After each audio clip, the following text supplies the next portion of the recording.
Disowned for getting pregnant at 14. Love Don't Judge final part. Daniel kept showing up at the store. He didn't push me, didn't demand anything, just waited until I was ready to talk. And eventually, I was. One evening, we sat on a bench outside after my shift. The air was cool, the city lights flickering in the distance. "I know I hurt you," Daniel said. I panicked. My parents made me feel like I had no choice. I swallowed hard. "You had a choice, Daniel, and you left." He rubbed his hands together, looking ashamed. "I want to be there now. For you, for the baby." I wanted to believe him, but I had learned the hard way that words meant nothing without action. "Prove it," I said, and to my surprise, he did. Daniel got a job at a mechanic shop after school. He started saving money, even took parenting classes at a local community center. He showed up to my doctor's appointments and listened when I needed to vent. For the first time in months, I didn't feel so alone. Then, one early morning,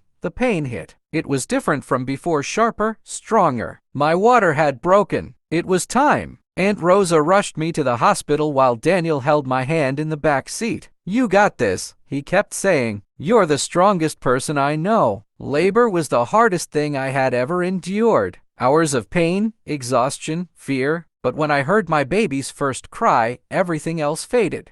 A nurse placed a tiny, wriggling body in my arms. My daughter. She had my nose and Daniel's deep brown eyes. She was perfect. Tears streamed down my face as I whispered, "Hi, baby. I'm your mama." Daniel stood beside me, his face unreadable. Then, to my shock, he wiped his eyes. "She's beautiful," he whispered, "just like her mom." At that moment, I knew we were going to be okay. The months that followed weren't easy. Sleepless nights, diaper changes, balancing school and work. It was overwhelming. But I wasn't alone. Aunt Rosa became like a second mother to my daughter. Sophia babysat when I needed a break. And even Daniel's parents slowly came around. As for my own parents, things took longer. My mother started calling me, checking in on us. She sent baby clothes, small gifts. He still refused to see me. One day, when my daughter was nearly a year old, I took a deep breath and showed up at my childhood home. My mother answered the door, her eyes filling with tears when she saw my little girl. "She's beautiful," she whispered, stroking her tiny hand. I hesitated before asking,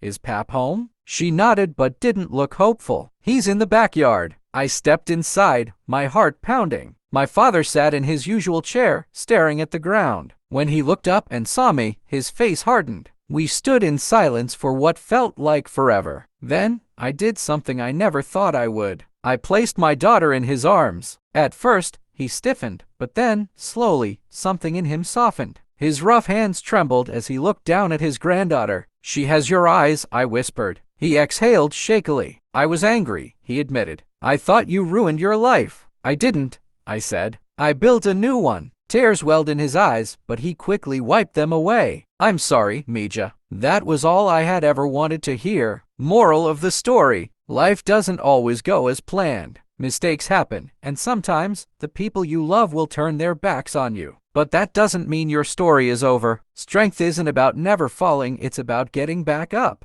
It's about finding people who support you, even when others don't. And most importantly, love isn't just about blood. It's about the people who choose to stay.